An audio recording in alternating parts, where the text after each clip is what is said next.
3 дугаар сараас хойш хөдлөөд явж байна. Тэгээд цүнх мөхөндөө хийгээд явдаг. Тэгэхэд хатуу хавцтай учраас юм гоё хിവэрээ байгаа да. Ийм хатуу хавцтай энэ тэмдэглэл маань хин зориулагдсан байх хэрэг ер нь л амьдралын хэв маягаа сайжруулах гэж бодож байгаа. Эрүүл мэндэд дэмжиж гэж бодож байгаа бүх хүмүүст зориулагдсан. Тэг уншихад их амархан. Зузаан юм унших. Одоо ингээ харангуут нэлийн зузаан харагдчих магадгүй. Гэтэ энэний ихэнх нь тэмдэглэлийн хэсэг. Яг өөртөө ажиллах хэсэг байна. 365 өдрийн одоо нэг жилд 365 өдөр байдаг гэж тооцоолох юм бол жилийн турш хөдлөх юм тэмдэглэлтэй. Гэхдээ өмнөх хэсэгтээ юм гоё тайлбарлаад өгсөн бүх юм аа. Ер нь л эрүүл мэндээ сайжруулах гэж бодож ивэл энэ 5 суурийг эхлээ сайжруулах хэрэгтэй. Тэгэх юм бол суураа маш сайн тавьцаан гэсэн. Тэрний юу гэхээр нойр, хоол, хүнс, дасгал хөдөлгөөн, амралт, зорилго. Яагаад энэ хэд бидний эрүүл мэндэд чухал юм бэ гэдгийг нь эхний хэдхэн хуудсанд маш хялбархан байдлаар тайлбарчихсан юм ухаалаг. Одоо саяны өнгүүдийг ингээ кодлоод ингээд харагдаж байгаа. Нойр гэхэд энэ л та 2 хон хуудас зааш хүнс шимтжээл гэдэг. Ингээд бүгдийг гоё товчилчихсан байна. Тэгэхээр унших дээр урт хугацаа зарцуулахгүй тэр талаараа айгүй амар. Нойрон дээр аваад үзье л да. Жишээлбэл энд унтах үед өсөлтийн даавар бид үүсдэг. Өсөлтийн даавар үүсчих юм бол яах вэ гэдгийг зүгээр ингээд сумаар заагаад дасгал биеийн хүчний хүнд ажлын дараа гэмтсэн булчин өсөлтийн дааврын тусламжтайгаар эргээд нөхөн төлждөг.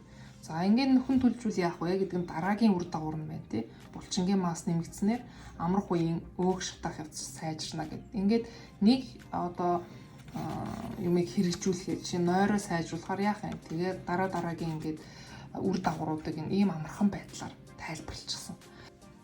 Нойр ийм чухал юм байна. Тэрийг мэдэж авлаа гэж бодъё. Тэгвэл арт талд нь нойроо сайжруулах бүх аргуудыг ингээд гоё зөвлөмж маягаар бичсэн байгаа. Эрүүл байхыг хүсэж байгаа хүмүүст зориулсан ямар судалгаанууд сүүл үед байна. Тэр бүхнийг шүүгээ 150 гаруй судалгааг ингээд шүүгээ тунгаагаад товчлоод оруулсан. Тэмдэглэлийн хамгийн эхлээд жилийн зорилго байгаа. Бид жилийн зорилгоо гаргаж байгаа. Тэрэн дээрээ суурлаа сарын зорилго сараас 7 хоногоос өдөр тутам гээд наашлаад явна тий.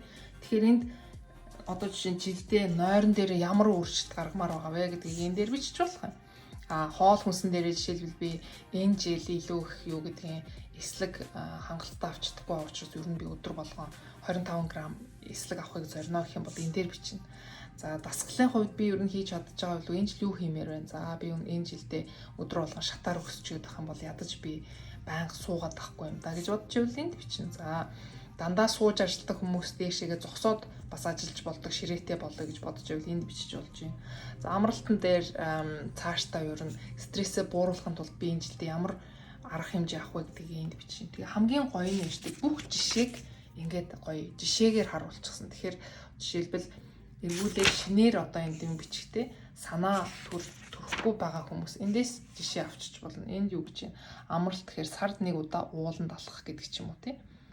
За ингээд дадлаа хэвшүүлээ, зуршлаа өөрчлөе, амьдралынхаа чанарыг сайжруулах гэхээр мөнгө хэрэгтэй. Мөнгөө олохын тулд бид хоримтлал үүсгэх хэрэгтэй тийм ээ. Тэгэхээр энэ хоримтлалын тэмдэглэлийн хэсгийг бас ингээд энд үүсгээд өгсөн байгаа. Тэгээ үүнийгээ яаж хөдлөх вэ гэдгийг нь бүр гоё наривчлаад жишээнүүд ингээд харуулчихсан байна. Жишээлбэл би энэ жил гэртээ ус шүүгч авч тавья гэх юм бол тэрэнд мөнгө хэрэгтэй. Мөнгөө сард хэдийг би олох юм бол цуглуулах юм бол жилийн дараа гэхэд би ус шүүгчтэй болчих вэ гэдэг. Тэгэхээр тий жишээлбэл 1-р сарда 50,000 төгрөг хоошоо хийж чадсан бол энд бичнэ.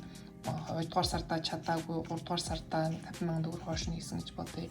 4 сарда тэр хуримтлалтаа бас хийсэн гэж бодъё. Ингээд 5 сар гэхэд яг хуримтлуулах гэж бодсон мөнгөө хуримтлуулсан бол тэгээд таны зорилго биелж гин гэх мэтчлэнгээр энэ дээр дандаа амьдралынхаа чанарыг сайжруулахын тулд ямар хуримтлал үүсэх вэ гэдгийг тэмдэглэж явах юм хэсэгтэй. Ийм гоё жилийн турш ингээд хуримтлал үүсгээд явахад туслах юм гоё хэсэгтэй. Тэгэхгүй бол бид энд ч нэг кофе авч угаал тийшээгээ нэг 200 юм авсаргаад мөнгө өргөдчихдэг. Гэтэл яг үндсэн чухал зүйлтэй агаар устэй стресс бууруулах гэдэг амьдралын чанарыг дээшлүүлэх зүйлтэй одоо хуримтлал үүсгэхэд яг энэ хэсэг туслах юм. Жилийн төлөвлөгөөгөө гаргаад за би энэ жил нэг иймэрхүү юм хийн шүү гэж бодсны дараагаар тэрнтэйгээ уялдуулаад одоо сарын зорилго гэж байгаа. Сарын зорилго дээр нойр энэ сард би юу хийж чадах вэ? Жишээлбэл би энд 10 цагаас орондоо орсон байх болно гэх юм бол тэхийн тулд юу хэрэгтэй? Тэгээ 10 цагт орондоо орохын тулд би хоолоо 8 цагт ч юм уу 7 цагаас урагшаа ч юм идсэн байх хэрэгтэй. Тэхийн тулд би одоо юу хийх вэ гэдэг ингээ урагш нь хөөж явсаар хагаад гоё зорилгоо гаргана. Тэгэхээр бүх юм гоё цэгцрээд ирнэ. Хоол хүнсний хувьд ч гэсэн жишээлбэл энэ жилдээ би ногоо илүү хэрэглэнэ гэж зорилго тавьсан бол одоо тэр ногоогоос хардаа яаж одоо гэртээ яаж хөрвүүлж авчих юм, хаанаас авч явах ингээ төлөвлөгөө гараад ирнэ дээ. Тэр бүхнийгээ энэ сарын зорилго дээр бичих юм хэсэгтэй.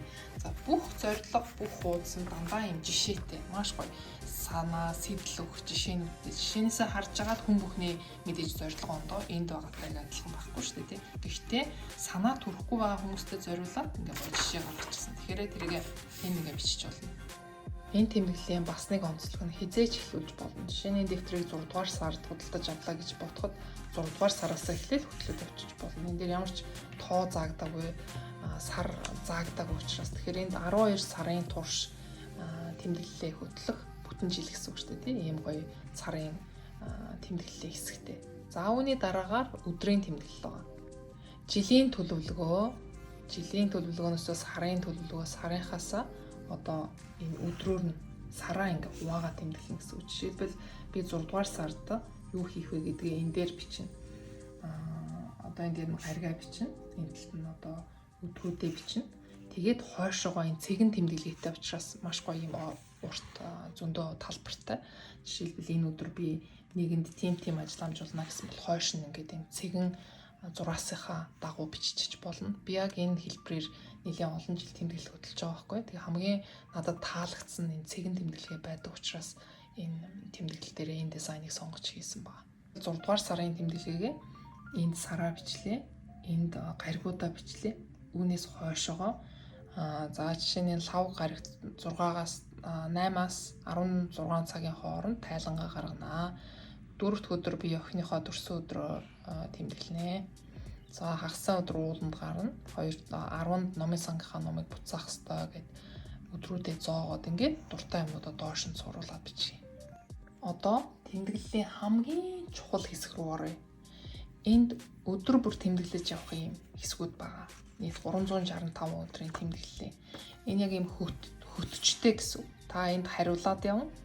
Өөрөө зохиохон байхгүй, өөрийнхөө хийсэн юм аа л хөтлөөд явна гэсэн. За энэ дээр ингээ 1 сар өдрөө бичлээ. Тэгээд нийт унтсан цагаа тэмдэглэн. Яагаад тэгэхээр хэдэн цаг унтснаас хамаарат таны өнөөдрийн бүтээмж сэргэлэн байх уу, ямар байх вэ гэдэг нь хамаарх учраас энэ дээр унтсан цагаа тэмдэглэн. Тэгээд унтсан цагаа ер нь ингээ тэмдэглээд урт хугацаанд яваад байхад ерөн шөнө ойролцоогоор хэдэн цаг унтдаг вэ гэдэг нь харагдана. Хэдэн цаг унтахаар миний нойр ер нь хандсан сэрээд байна гэдгийг анзаардаг байхгүй. Хэрвээ унтаад сэрсэн ч нойр ханамжгүй сэрж байгаа бол бас өөр нэг асуудал байж болох юм тийм. Ингээд гоё өөртөө анализ хийгээд явхад энэ хэсэг тусалдаг.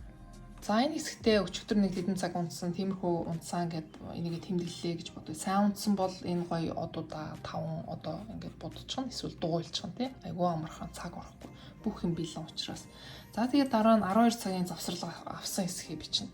Тэгэхээр заавал олон цагаар олон өдрөөр мацаг барах шаардлагагүй. Ердөө хүний унтж байгаа тэр цагаар натуралаараа тэр цагта 12 цагта ходоодоо амраачна гэсэн.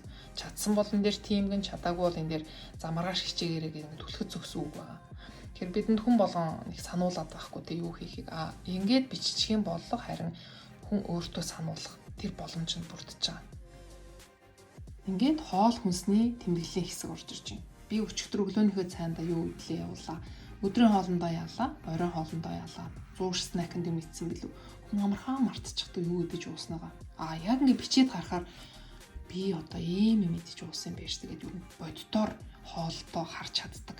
Тэгэхээр энэ тэмдэглэлийг коучуд бас хоол зүйчид одоо клиенттай ажиллаж байгаа хүмүүстэй өгөөд ингээд харьцуулбал маш гоё дүр зургийг гаргаж чадна. Бас хүмүүсээ маш сайн одоо дэмжиж бас нэг талаар шахаж ингээ юм хийлгэхэд зөв тал руу залхахад их тусалдаг юм тэмдэглэл байхгүй.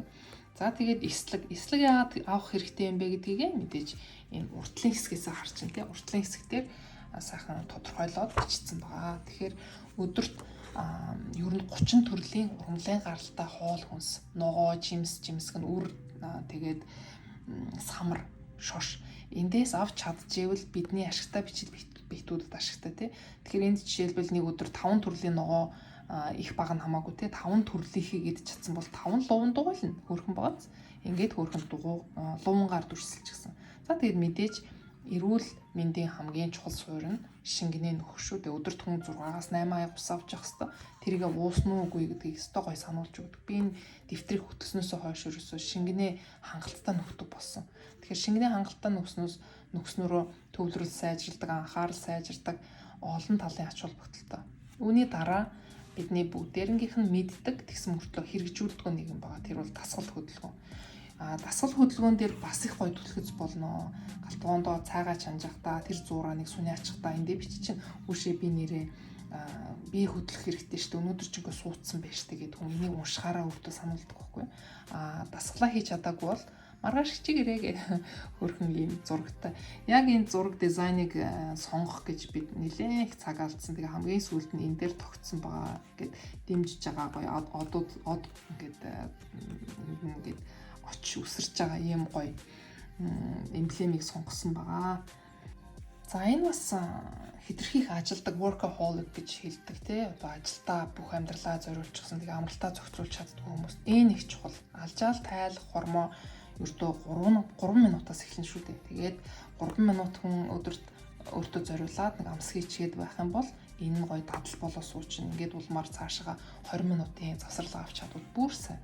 Одоо байгальд гардаг ч юм уу жоохон алхачих ч юм уу тийм ийм байдлаар өөртөө хэрэгтэй алчаал тайлах юм завсарлагыг олгох юм. Чадсан бол энийг дугуйлчин, чадаагүй бол маргааш нэг хичээгээрээ танд сануулад өгнө. Маргааш ингээ хөтлөөд энд ингээд бичгээрээ өчигдөр би чи энийг хийж чадаагүй. Өнөөдөр энийг хийгээд хүн хичээдэг байхгүй юу? За тэгээд дараагаар нь тэмдэглэлийн хамгийн гоё хэсэг нь тэр өдрийнхөө сайн сайхан бүх олж харсан юмнуудаа олж бичнэ. Тэр хүний тархи яаж ажилдаг вэ гэхээр болохгүй байгаа, бүтэхгүй байгаа сүрв юм руу анхаарал хандах гэдэг. Ягаад гэвэл хүн өөрийгөө хамгаалах гэдэг байгаа учраас. Гэхдээ хүний амьдрал яаж игээд гоё тохиолдол зөндөө болж идэг. Тэрийгэ хүн анзаарч авах хэрэгтэй. Анзаараад байх юм бол одоо энийг ингээ хөтлөөд яваад байх юм бол одоо хагас жилийн дараа гэхэд аяндаа амьдралын сайн сайхныг өөдрөг бүхнийг олж хардаг болж ирнэ. Өөрөөр хэлбэл булчингаа ажилуулад өөрийгөө дасгалжуулдаг шигэ тархиа бас дасгалжуулна гэсэн. Ингээд энэ бүх өөрөө өөртөө ажиллах боломжийг танд олгож байгаа. Зорилго энэ асар чухал. Зорилгоо маргааш би нэг ингэ шүү тэгээ шүүгээд зорилго гаргачихсан хүн яаж игээд тэр зорилготоо хүрэхийн тулд цагаа чөлөөлдөг, ажлаа зохицуулдаг. Тэгхгүйгээр юу нэгээд үлгэн салган явхаар хэн нэгний гаргасан зорилгод очиод өөрөө орчихдог. Өөрөөр хэлбэл хэн нэг нааша ирээд надад туслаач гэх яв тус болж болно те. Гэхдээ танд өөрт зорилго байснараа өөртөө тусалж чадна. Жишээлбэл би маргааш би яг дасгал хийн шүү, энэ миний зорилго шүү гэж бичсэн хүн байна гэж бодъё те. Тэгтэл яг дасгал хийх чахт хэн нэгэн хүн шиг кинонд явах ойлго гарах уу орох уу гэдэг нь гэхээр би дасгалаа хийнэ гэдэг нэг зорилго гаргачихсан хүн тэрэндээ илүү тууштай байж чаддаг. Тэгэхээр нэгсэндээ дасгал сахилга батыг дасгалжуулж суулгах гэдэг энэ тэмдэглэл туслах юм. Саяны миний ярьсан бүх юмыг ингээд жишээгээр ингээд гоё харуулчихсан. Энд ийм тэмдэглэлээрээ эндээ тийм тэмдэглээ шүү, ингээ шүү гэд. Ерөөсөө бүх хүн ойлгохоор ийм гоё ойлгомжтой гаргасан дэвтэр. Энд миний ингээд тэмдэглээд явсан бүх тэмдэглэл байна. Миний өөртөө үзүүлэх, өөрийгөө дэмжлэг маш сайн болж ирж байгаа. Бүр сайхан болж ирж байгаа. Хамгийн артлын хэсэг дээр ийм чөлөөт тэмдэглэлийн хуудастай хүн энд тэнд явж хахад гинтхэн усанд орж явахт ч юм уу шин санаанууд төрдөг шүү дээ. Тэр санаагаа тэмдэглэх юм гоё талбартай. Ийм тэмдэглэлийнхээ яг уртлын нөгөө 5 суурай тайлбарсан хэсэг дээр ойлгомжгүй гадаад шинжлэх ухааны нэр том явах юм бол энэ артлын хэсгээс ингээ харчих болно. Бүгдийг ингээд монголоор сайхан задлаад тайлбарлаад ингээ хадмал оруулчихсан. Эндээс ингээ допамин гэж нэг тийм байгаа юм байна. Саркопианы буюу дасгал хийхгүйгээр одоо булчин сулрахыг ингэж нэрлэдэг юм байна. Насжилттай холбоотой юм байна гэд бас хөрхөн мэдээлэл авчиж болно. Арталтаа ашигласан материал их сурвалж байгаа. Санаанаас зохиосон юм юу ч байхгүй дандаа юм судалгааны ажлуудын бүгдийн ард нь ингээд гойж гисаачихсан. Энэ тэмдэглэлээ хийхгүйгээр завсарлага авах тохиолдол зөндөө гарнаа. Жишээлбэл амралтанд явдаг ч юм уу те ар гэрийн асуудал гардаг ч юм уу жоохон орхидуулсан байж болно. Гэхдээ эргээд энд өдөр зоогдог учраас орхисон газраасаа дахиад үргэлжлүүлсэн хэсгээсээ ингээд гоё өдрөө энэ дээр бичээд ингээд үргэлжлүүлж явж болдог. Үүгээрээ онцлог. хэрвээ яг 365 өдрийн турш хичээгээд явах юм бол яг энд өгүүлсэн нойр, хоол, хүнс, дасгал, амралт, зорилгоо тодорхойлох гэдэг энэ бүхнийг амьдралынхаа нэг хэсэг болгоод дадал болгоод суулгачих юм бол гарах үр дүнгуудын бүгдийг ингээд гой товчхон энд жагсаачсан байгаа. Тэгэхээр энэ тэмдэглэлийг авсан хүн эхлээд би энэ тэмдэглэлийг хөтлснөөрөө надад ямар өөрчлөлт гарах вэ гэдгийг эхний энэ дадал хэвшүүлснээс гарах үр дүн гэдгээс уншаад магадгүй та би жилийн дараа ийм одоо юунд өөрийнхөө хувьд өөрийн чинь хувьд юу амжилт вэ те эрүүл мэндийнхээ хувьд юуг хэрэгжүүлмээр байгаа. Жишээлбэл би илүүдэлжингээ ер нь бууруулъя гэж бодож байгаа гэж бод. Энийг сайхан дугуулчихгүй. Тэгээд үүн дээрээ төвлөрч ажилланаа. Тэгээд үүн дээрээ төвлөрч ажиллахын тулд би юу хийх хэрэгтэй вэ гэдэг. Ингээд яваад ах юм бол өөртөө туслана, өөртөө бас хяналт тавиад явж болно. Нэг өсөндө таны хамгийн дотны ухаалаг найз чинь энэ дэвтэр болно гэсэн үг. Ер нь өдөр хоног маш хурдан өнгөрдөг. Нэг мэтгэд 7 хоног өнгөрчихсөн, нэг мэтгэд сар өнгөрчихсөн, нэг мэтгэд 1 жил болцсон байдаг. Тэгэхээр 1 жилийн турш та өөртөө өөрчлөлт оруулаад өөрийгөө сайхан дэмжих юм бол ямар гоё өөрчлөлт гарна гэж. Тэгэхээр энэ тэмдэглэлийг авахыг хүсэж байгаа хүмүүс маань хүргэлтээр хүргэлээд авч болно. Төлбөр нь 49,900 төгрөгийн үнэтэй. Үүн дээр хүргэлтийн 6,000 төгрөг нэмэгддэг. Ингээд гоё хүргүүлж аваад шууд хөтлөөд эхлээрээ. За сонссон бүх хүмүүстээ их баярлалаа. Түр баяртай.